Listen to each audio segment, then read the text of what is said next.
1943. În 1912, prima prezență concertistică a Enescu a fost la Lugoj. N-a fost invitat de un român, cum s-ar putea crede, că despre Lugoj se spune că era capitala culturală a românilor bănățeni, pentru că acolo erau concentrați mari avocați. Cordan Brădicianu, George Dobrin, Ștefan Petrovici și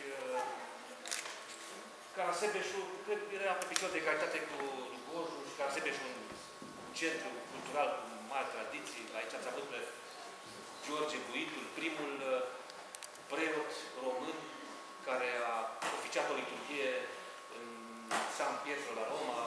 Ați avut pe Mihail Halici, fiul, tatăl, o întreagă pleiadă de mari personalități și în secolul XVI exista o entitate administrativă, așa numitul Banat de Lugoj și Carasebeș. Ce frumos sună astăzi. De orașe care, nu știu ce relații, cât de apropiate mai sunt relații între Lugoj și Carasebeș.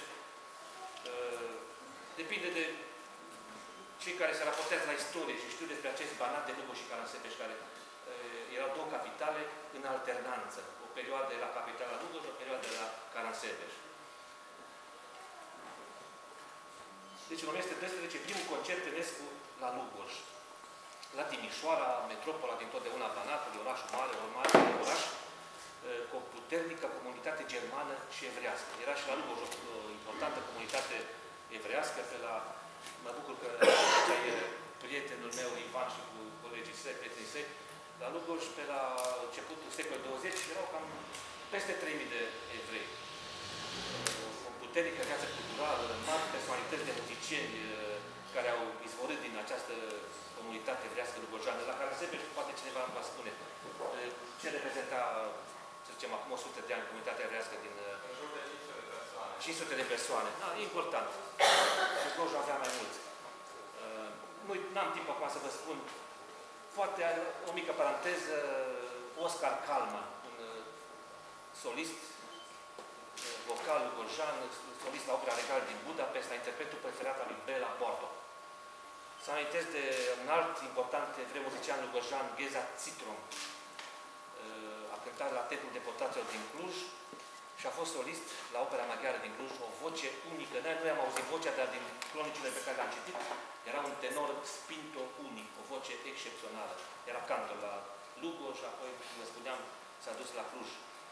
Și se închei cu un alt personalitate importantă a lumii muzicale mondiale, Gheorghe Curta, evreu născut la Lugoj, trăiește, are 91 de ani, trăiește la 3 mulți ani lângă Bordeaux, acum e la Budapesta, corifeul actual al muzicii de avangardă mondiale. Cetățean de onoare al Lugojului, membru de onoare al unii compozitorilor și muzicolorilor din România. Sunt mândru că eu am propus un evreu să fie cetățean de onoare al Lugojului. Suntem prieteni ca doi adolescenți, sunt mai tinerel, maestru Curta, care are 91 de ani. Când ne întâlnim, ne simțim ca doi adolescenți, fără granițe, fără etichete. Nimeni nu știe ce suntem, ce confesiune avem, ce limbi știm, așa cum este și Curta pe care eu l-am numit un homo europeus, care nu poate fi etichetat. Nimeni nu știe ce e. Că e evreu, că e român, că e maghiar, că e francez, nu se știe ce e. Că e reformat, că merge la cultul mozaic, că e catolic, că e protestant. Un om fără bariere, fără etichete, așa cum sunt bănățenii. De fapt, ăsta e spiritul bănățean. La Timișoara, Enescu a cântat mai târziu, în 1921, după unire. La Arad, prima oară a cântat în 1922, iar în același an în care a cântat și la Carasebeș. 1922, 27, 29. Carte veți găsi extrase din cronici, din presa de epocă, care relevă prezența lui Enescu aici la Carasebeș, cele 3 rânduri pe care le-am menționat. Ultimul concert Enescu la Lugoj, vă spuneam, și în Banat, în 1943. În plin război, bombele trecau și avioanele deasupra capetelor. Enescu colinda lung și lat țara, cânta, își slujea țara cu armele sale, cu vioara și arcușul. Am avut la Lugoj, am citit o mărturie a nepoatelui Ion Vidu, Lia Vidu, care spunea despre Enescu, îl vizitam pe Vidu de fiecare dată când venea la Lugoj, spunea despre Vioară, zicea, asta e soția mea, nevastă mea. Mă plimb cu ea, merg în diferite locuri și când și am alături de mine. Mă bucur că sunt aici. Prima oară sunt în sinagoga din Carasebeș, la Lugoj am intrat de mai multe ori.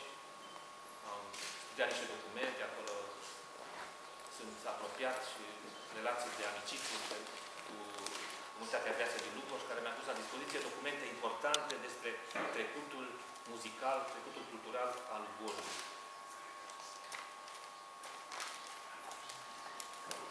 Am pregătit un concert pentru dumneavoastră, reluăm, poate într-o structură puțin diferită.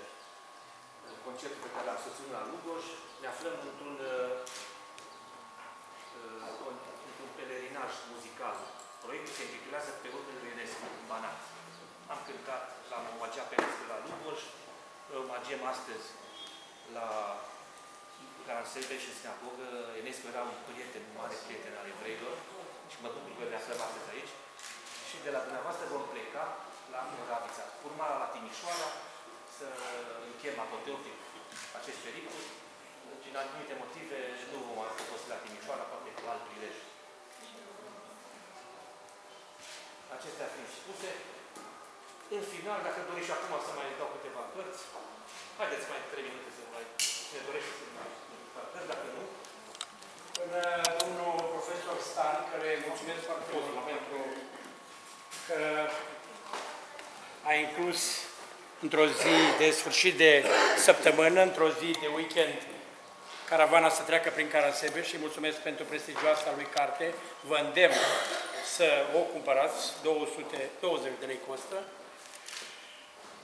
Vreau să mulțumesc de asemenea comunității evreiești și celor doi oameni care îngrijesc, dacă vreți, cu inima acest edificiu. Este vorba de tânărul Eric, dar mai ales de domnul Ivan Bloc, care conduce comunitatea evreiască din Lugoj și Carasebeș, pentru că a dat viață din nou acestui lăcaș, care beneficiază atât de o orgă care se mai păstrează, și am păstrat-o și eu o bucată de vreme, am fost paznic, am dormit sub ea vreo 6 ani, 7 ani, să nu mi-o fure nimeni, și să nu o degradeze, pentru că acest lăcaș a fost încercat de hoții, s-au luat câteva simboluri, crezând că sunt din fontă sau din alte materiale prețioase, nu era decât butaforie, au fost foarte dezamăgiți și dezamăgiți au fost și când i-am prins.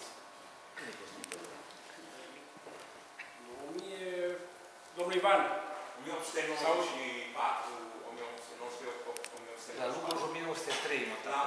Da, Îl salut și pe domnul Ardelean, care, să zicem, conduce comunitatea din Cățelul Roșu și Carasebeș și este prezent acum, văd. Și pentru că am înghebat această prietenie, din 2 piane, la vreme de sărăcie, am făcut unul singur, care l-am adus aici, pe soleia sinagogii, și nu pot să transfer proprietatea fără o hotărâre a Consiliului Local, ea nefiind o proprietate, am primit-o și o cadou de la Iancu Laurențiu, când a casat un pian în la dat. Dar m-am legat din sufletește și îl las aici sinagogii cât voi trăi eu și pian, ca să fie pentru acompaniament. El nu este un pian de concert, pentru care vârsta care o are, am făcut din 2 piane unul singur, cu corzi împrumutate, dar pentru că avem orgă, pentru că avem pian, vreau să vă spun că vara aceasta ne așteaptă o serie de concerte, întrucât marele nostru pianist, Alexandru Petrian, exact, va veni în concediu de o lună. El este directorul adjunct al Filarmonice din Stuttgart și vrea să ne ofere niște serate muzicale de excepție, dar ne-ar fi dat-o și mai devreme, dar n-am avut pian. De acum înainte avem și pian și orgă și vreau să vă spun cât va sta el o lună de zile cu